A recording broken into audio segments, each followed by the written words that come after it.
Баршаңызға сәлем, құрметті достар. Сіздермен бүгін біз зар шығару жүйесіне жалпы шолу жасайтын боламыз. Зар шығару жүйесі бұл адам ағзасындағы жасушалардан пайда болған соңғы өнімдерді, қалдық заттарды, улы заттарды сыртқы орталыққа зар түрінде шығарып жіберетін бөліп шығару жүйесінің бір бөлігі болып табылады.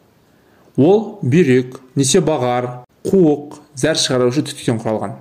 Бұл жерде басты орган бүйрек, достар. Бүйрек бұл қаннан зәрді жасайды. Яғни қанның құрамындағы қажетсіз қалдық заттардың барлығын зәрге айналдырып отыратын ең маңызды орган болып табылады.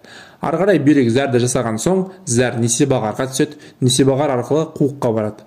Қуықтың ішінде зәр жиналып, қуық белгілі бір деңгейге дейін толған кезде адамға сигнал барады. Адамға сигнал барғаннан кейін адам өз еркімен зәрді несеп шығарушы түтік арқылы сыртқы орталыққа шығарып жібереді. Жалпы зар шығару жүйесіндегі механизмдер, оның құрам бөліктері осылардан құралған, достар. Видео ұнаған болса лайк басып, каналға тіркеліп, комментарий қалдырып кетуді ұмытпаңыздар.